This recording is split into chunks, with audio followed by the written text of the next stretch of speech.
Simone Zanoni, bonjour. Buongiorno. Come stai? Molto, molto, molto bene. Bon, super. Merci d'être sur le plateau de TV78 pour ce VIP que l'on va vous consacrer. Pour plusieurs raisons, vous avez une double actualité. Bon, déjà, vous êtes yvelinois. Vous avez habité Versailles, le Chesnay, etc. Vous avez travaillé longtemps à Versailles, on va y revenir. Et vous avez donc une double actualité, à savoir ce livre magnifique que je porte et qui vient de sortir, Mon Italie, aux éditions de La Martinière.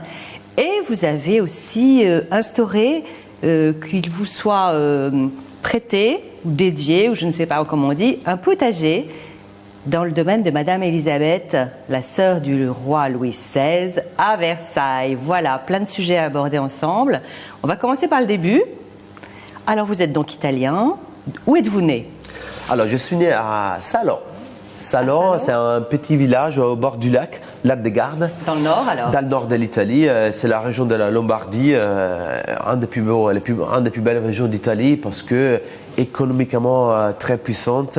On a des lacs, on a des montagnes, on a vraiment de la pianura, on a vraiment du tout. On a beaucoup de produits, on a beaucoup de produits fermiers. C'est riche alors? C'est une région très riche, oui. D'accord. Et je crois que vous avez vécu dans une famille justement qui était très attachée aux produits du terroir.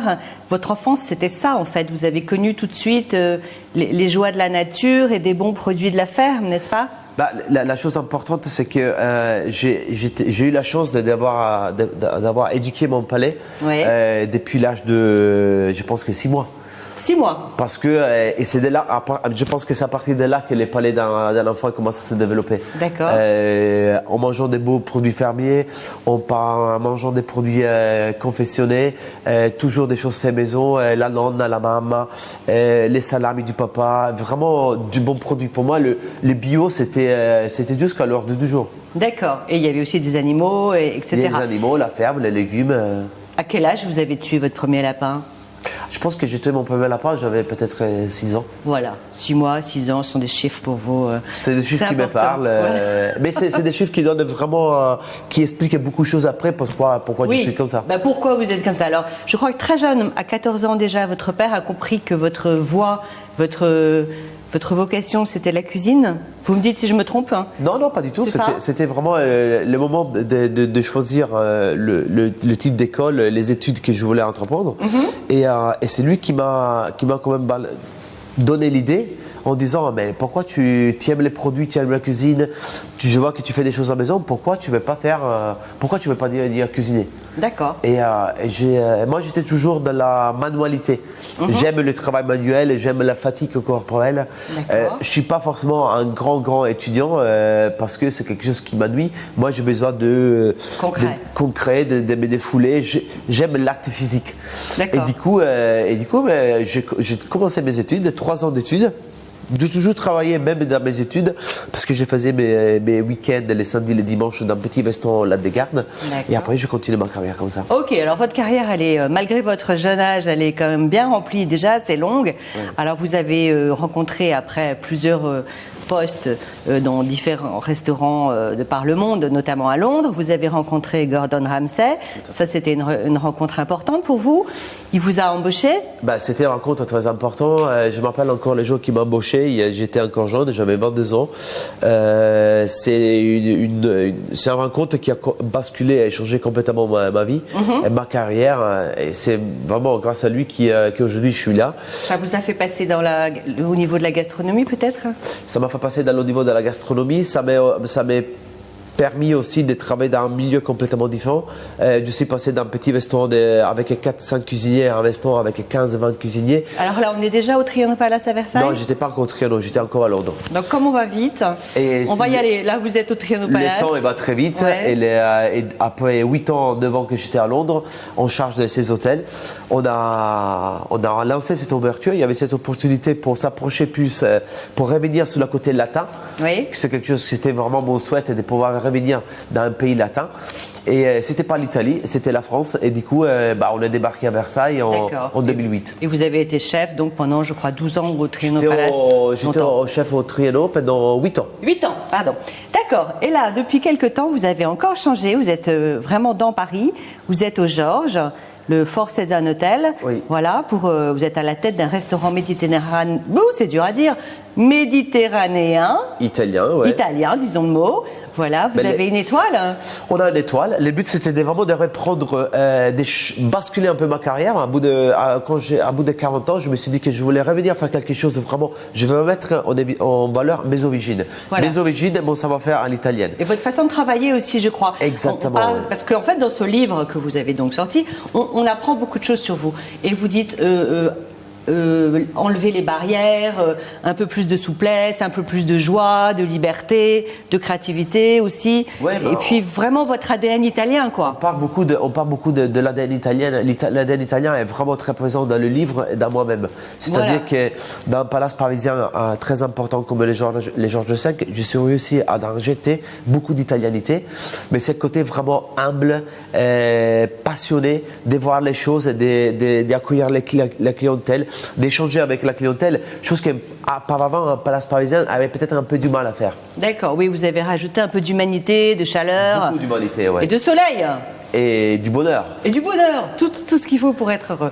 Voilà, donc ce livre, c'est un voyage en Italie, dans votre Italie. On parcourt, grâce à ce livre, différents endroits d'Italie. On fait un peu le répertoire de tous les bons produits de base indispensable pour cuisiner italien. Ouais. Voilà. Je voulais pas faire juste un livre en studio parce qu'aujourd'hui on peut juste que faire des photos. Bien sûr. Et je voulais vraiment raconter l'histoire. C'est déjà la côté humaine. C'est ma famille à moi. Alors votre famille, on voit Domenica, c'est la maman. Si, la nonna est Gina. Gina, elle pleure encore quand je lui parle au téléphone parce qu'elle est trop chouette et je l'adore. Elle a 90 ans. Elle a 90 ans en janvier. Et du coup, il y a un grand fête à faire. Il y a un grand fête à faire début janvier. Ouais. Il y a la côté humaine, il y a ma famille, il y a mes passions, il y a la passion pour la cuisine. Et c'est un ensemble de produits que moi, je pense que c'est des produits indispensables et des produits qui mettent en valeur la cuisine italienne. Qu'est-ce que c'est ces penne alla puttanesca, par exemple? Ça va de la Sicile parce que moi aussi, dans ma brigade, j'ai beaucoup de gens qui viennent partout de l'Italie. Oui. Et je voulais pas juste mettre en valeur l'Italie du Nord. Parce que l'Italie du Nord, c'est très différent de l'Italie du Sud et c'est un mélange de cultures que moi j'aime. Alors on est parti en voiture, on allait jusqu'au Umbrie, on est descendu, on allait faire la chasse à la truffe, on allait à trouver des artisans qui font du parmesan, les jambons de Parme, le balsamico, jusqu'au monter à chez moi où on allait avoir des producteurs du fromage d'alpage.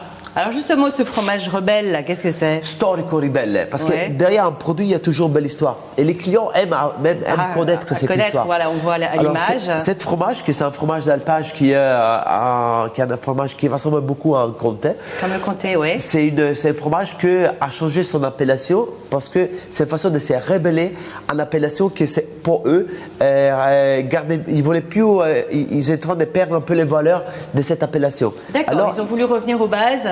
Exactement. Et faire un fromage plus libre en fait. Les fromages, à la base, ils s'appellent Bitto Storico. Voilà, et maintenant, ils s'appellent Storico Ribelle. Et celui-là, vous l'utilisez dans votre cuisine au Georges? Je l'ai dans mon restaurant et les meules, elles sont signées comme ça. Trop chic. Avec donc des myrtilles.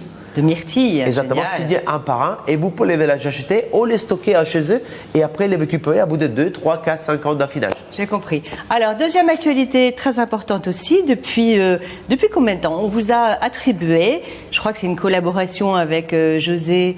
Au départ, c'était avec José Silva, qui était l'ancien directeur de l'hôtel. Voilà. Aujourd'hui, on a un nouveau directeur. Ah, pardon, alors c'est du vieux. On a un nouveau directeur qui est Jean-Claude, qui vient d'être élu à la tête de ce grand hôtel. J'avais envie vraiment de revenir un peu à mes origines. Comme dans le restaurant, même dans les choses que je faisais quand j'étais petit. Et je voulais devenir plus locavore. Je voulais créer un circuit court, mais qui n'est pas basé jusque sous l'effet d'avoir un potager, parce qu'on a quand même 3000 m² d'espace, 1500 m² cultivables dans ce domaine qui est magnifique. Alors, domaine de Madame Elisabeth, donc Madame Elisabeth, plein cœur de Versailles, voilà. avenue de Paris, avec Michael Duval, qui c'était le responsable du domaine. On a ces 2 ans qu'on travaille ensemble. La première année, c'était une année de tests pour pouvoir voir la factibilité du. Qu'est-ce qu'on pouvait faire. Alors les tests, justement, vous avez fait, pardon, je vous coupe, vous avez fait faire des tests de terre pour savoir ce qui allait bien pousser. On a cultivé déjà dans la première année pour voir s'il y avait quelque chose qui marchait. Et on s'est rendu compte que la terre est très fertile. Déjà. Et on s'est rendu compte qu'on pouvait produire vraiment beaucoup de légumes. Alors, on a fait quelque chose qui est très compliqué à faire en France. On a fait un contrat entre une entité publique et une entité privée. D'accord. Et nous, on paye un loyer au 78. Donc là, on voit, Michael, qui est donc le responsable du domaine. Tout à fait. Et à côté Et à côté, c'est une femme. C'est une femme qui Elisabeth, je crois. Elisabeth, qui, elle fait partie d'un système de réinsertion sociale. C'est-à-dire qu'on a des jeunes, on a des anciens, on a des gens qui ont besoin de rapprendre un métier, que nous, on embauche et on les aide. C'est une deuxième vie, une deuxième formation. Donc ça, c'est un autre volet de ce projet. Il y a le projet donc Locavore, Retour aux sources, bio, etc. Mais c'est aussi un projet social avec permet à cette équipe. Et il ne faut pas oublier que dans la deuxième année d'exportation, cette année, on a quand même, jusqu'au jour d'aujourd'hui, on a produit à peu près 4 tonnes de légumes. C'est énorme. En plein cœur de Versailles. Et chose de très importante que je tiens beaucoup à cœur à vous dire, c'est qu'on a aussi un système de recyclage. Oui, parce le compost. On récupère 60% de notre déchet alimentaire qui sont travaillés par une start-up qui s'appelle les Alchimistes à Paris, qui transforme ça en compostage en 3 mois avec une nouvelle technologie et que nous, on rachète les composts et on amène au potager pour pouvoir enrichir la terre. C'est un cercle vertueux. Et je crois aussi que vous vous déplacez, vous avez un partenariat avec Porsche Hybride qui vous permet de vous déplacer donc en Porsche électrique. Parce que du coup, il fallait vraiment que tout avait cohérent. Alors, donc vous emmenez vos équipes cueillir dans le jardin. J'amène mes équipes avec full électrique, avec une Panamera, bien sûr que c'est une voiture qu'elle doit être quand même au niveau de l'hôtel parce que j'amène aussi des clients. Ah, des clients aussi. Je prends des clients d'hôtel et je les amène au potager avec moi. Aux sources pour prendre des légumes, pour chercher des légumes avec moi et pour leur montrer qu'aujourd'hui on peut faire du luxe. Mais on peut faire du luxe éco-responsable. Très bien. Et vous avez, je crois aussi, implanté des ruches. On a des ruches. On a 6 ruches d'abeilles qui vont devenir 16 l'année prochaine pour pouvoir produire environ 500 kg de miel. Et moi, j'ai une question qui m'intéresse plus particulièrement, les tests pour savoir si on pouvait implanter une truffière. Alors, ça a donné quoi? Alors, les tests, on est en train d'analyser le terrain. Pour l'instant, on est sous des métaux positifs.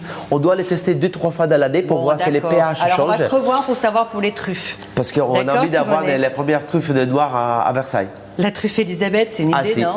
C'est génial. Un grand merci, bravo pour tout ce que vous faites. Et puis à très vite à la table du Georges. Et j'encourage tout le monde à lire ce magnifique livre qui en apprend beaucoup sur vous déjà et sur votre magnifique pays. Merci à toi et à la prochaine. À bientôt. Grazie mille. Ciao Simone, ciao, grazie a te.